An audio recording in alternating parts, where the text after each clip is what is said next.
Well, it's a pleasant good morning and a warm welcome to your breakfast show. Good morning, Sierra Leone, the program that kickstarts your working day as we bring you the news, the views, the comments, and the analysis on people and events. I'm Shako Sumaila, and my co-presenter is Doreen Kaloko, good morning. Well, in today's edition of Good Morning Sierra Leone, Wealth Builders Network, a microfinancing institution banned from operating business in the country. We look at the fashion industry in the country. National Revenue Authority stamp their authority on tax defaulters. Press review, and also you can take part in this program by sending in your text messages through the number you see on the screen. Yes, Shako. Yes, Doreen. Apart from that, we also have somebody who's going to talk to us here about an alternative to the use of charcoal under the baby project. Well, in fact, the person is here with us in the studio. He is Nathaniel Mulcahy. Now, you've heard about disasters, landslides, mudslides. Last week, 14 people lost their lives as a result of a mudslide around the Mountain Court area. But now, a project has come to kind of provide an alternative to the use of charcoal, and it is called the baby project. Well, Nathaniel Mulcahy is here to talk to us on that. And this project is in collaboration with Sierra Leone and University and the Jala University. So Mulcahy, welcome to Good Morning Sierra Leone. Thank you very much for having us. Now tell us about this baby project and how it will kind of help alter the negative trend, especially in the misuse of the forest. Well, thank you for having us here. First off, Sierra Leone is a beautiful country, but it sadly has only 5% of its forest left. This is largely due to the fact that people have been chopping trees to make wood or charcoal, and only for cooking. So what we've done is we've invented a new stove called the LuciaStove, and through our partners with Sierra Leone and Njala University, we have a European-funded project which is bringing, I have it here, shall I? Okay, yeah, we need to show the VR for them to see the type of stove you're talking about. This is the stove. Now, this is just one version of the stove. It comes in very large versions for schools and hospitals, very small versions for small families. But the stove does not use wood. It does not use charcoal. It uses waste products like groundnut shells or rice or elephant grass.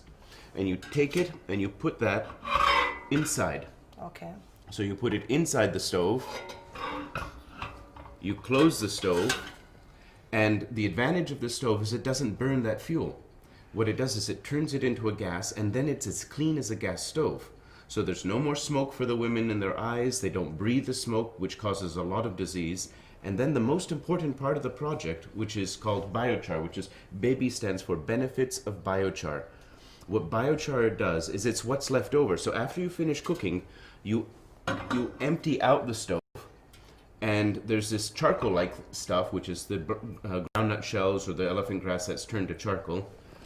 What that does is it takes CO2 out of the atmosphere, so it helps with all the climate issues that we're facing. And if you put it in the ground, it's a natural fertilizer. It improves the soil, so you get more food for the same amount of land. But okay, this thing is like the things you're mentioning, granules, shells, but then these are seasonal crops, don't you think using them frequently would be a problem because they will not be available at all times? That's a fantastic question. One of the main objectives of this past week was to do an assessment countrywide of the available feedstocks, and that's where Njala University is really going to be a key partner. They have such a strong background in agriculture in Sierra Leone, and they are the ones who are teaching us rather than us coming to teach them. Because what this really is it's Sierra Leone helping Sierra Leone, and they're teaching us what's the most available feedstock that's available for all the people. Even if we made 1 million stoves, which should be made in Sierra Leone, creating jobs in Sierra Leone, we need to know that there's enough fuel. And that's Njala University's job. They teach us that. CORD then helps us by training women how to use the stoves and spreads the words and diffuses the project throughout the country. So it really is a Sierra Leone project. So tell us, what is the stove made of? This stove is made out of stainless steel, and it's like a coal pot, except you see it has two circles of metal. And down below you can kind of see it. There's little tiny holes on the side. So what it does is, like a coal pot, you put fuel inside it, but unlike a coal pot, it doesn't burn the fuel. It turns it to gas and then just burns the gas. another difference between this and a coal pot is a coal pot lasts between 6 months and maybe a year, whereas the Lucia stove is designed to last at least 5 years, if not 10 years. So long term, the people don't have to keep buying new stoves and they don't have to buy any fuel. Okay, thank you very much, Murke. And now let's come over to Vandy Dauda, and he is the technical assistant to this particular project, the BB project, and he works for called Sierra Leone. Now, where do you come in as a local NGO in this whole thing? Well, to start with, we were recommended by Jala University to co-partner with them and work with the University of Udine in Italy to develop this project. Our main responsibilities, lie in sensitization of the communities. Like in the past couple of days, we'll be working in 3 communities, Brahma, Kwama, and Crossing. And we have to promote, we promote the Lucia stove and the use of the biochar.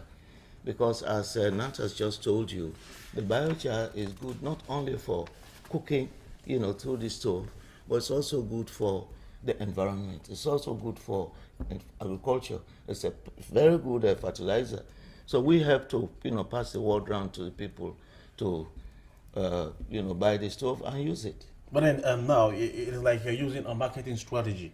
Now, are you having, a kind of a stock that will be affordable and even accessible to Sierra Leoneans for use? Yeah, Nat just told you that we've done a series of tests at the Government Technical Institute.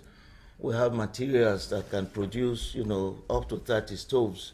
But we're going to keep a hold on that until they go back. When they go now, they're going to try to adapt the stove to Sierra Leone conditions. To the feedstock, he also told you that you can use elephant grass, rice husk, wood shavings, or what we call sawdust, and even granite shells. Now they're going to adapt the stove to our own conditions, so that when the stoves come back, they may be bigger, they may be smaller, depending on the results, because we've carried out a questionnaire, some surveying theirs. In the communities, we've talked to people. So the stove that will come now, the design that comes will decide the use of the materials we already have at Government Technical Institute. Okay, but Mr. Vandy, some of the things you mentioned that can be used in the stove is difficult to access here in Freetown. How do you intend to ensure that these things needed will be brought in Freetown so that people have access to it? I don't entirely agree with you that these things are difficult to access in Freetown. I mean, people buy charcoal and bring to Freetown. They buy wood from the provinces and come to Freetown with them. I can't see how people cannot get access, granite shells, wood but it's not all the time. These are seasonal things. Yeah. These are seasonal things. There are certain time in the season you don't have access to this groundnut. This is the rainy season. This is the rainy season. We have we were able to get granite shells in the villages. We're able to get sawdust. We're able to get. But what about after the rains? After the rains, yeah. Then we will go into. I'm sure some of this will be like palm kernel shells, available almost all throughout the year. But then, Mr. Vandy, let me go back to Mulke. Yeah. Now you're talking about you mentioned specifically women. Yeah, you said Jala University and Sierra Leone will be responsible, for the training of women for them to be able, to kind of manufacture this stove like we are seeing now. Now tell us, why specifically targeting women? Well, it's not for the manufacturing of the stoves, it's for the use of the stoves. 1.6 million people a year die because of the smoke from cooking on 3 rock stoves. That's more than AIDS and malaria combined. And the people who die are mostly women and children. And that's why we're targeting them, because they're the people who most need this stove. And they are the ones that always use the stove. Shakli, you don't have time to cook. So. Yeah. Well, okay, the program is Good Morning, Sierra Leone. You're watching the Sierra Leone Broadcasting Corporation, the program of news, reviews, comments, and analysis on people and events. Now, an alternative to the use of charcoal is here under the baby project, where you just seen this stove, and this stove, according to what Mulke is saying, you can use it using granite shells, husk from rice and some other things.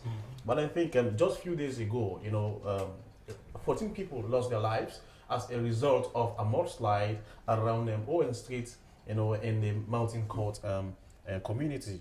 Now we continue with the program. This is Good Morning Sierra Leone on the Sierra Leone Broadcasting Corporation. Well, now we go over to Tanujalo. Tanujalo, you've heard what Muke and Mr. Dauda, have said, especially reference to this baby project, wherein they are providing an alternative to the use of charcoal. Now, what are some of your observations or comments that you would like to make? Yeah, thank you very much. Effective energy sources are hard to come by in Sierra Leone. And I think this is a welcome idea for the fact that it doesn't use expensive, sources for energy. As you just said, they'll be using, palm kernel, shells, groundnut shells and rice, hawks rice, waste and stuff like that. I think it will help greatly. One, it will also send the message that there can be other sources of energy which are better, than using coal and so on and so forth. Mind you, the rate at which we cut down trees, we fell trees, are higher than the way we plant them. In fact, the trees take longer to grow than we cut them down. And so this is a welcome idea. And I just hope it will be affordable, like you rightly mentioned, and then so much sensitization around it and how it is used, so that we get to know the bad side of it as well. So that you especially so Tano, especially so when a few days ago we had a disaster, wherein 14 people had to die as a result of a landslide, and that place, the Mountain Court community, people time with that number have been telling them that there was the need for them to kind of be planting trees. But now what happened that day was very, very much an unfortunate situation. You're right. Again, it explains why we need trees as windbreakers, so that they help in saving our environment and to prevent some of these, natural disasters. Much as we are gullible, and then we are probably not aware of some of these natural disasters. Some of them we contribute to them. That's why you see we refer to some of these disasters as man-made, insofar as, for example, constructing houses, along areas, catchment areas, which are not advisable at all. Okay.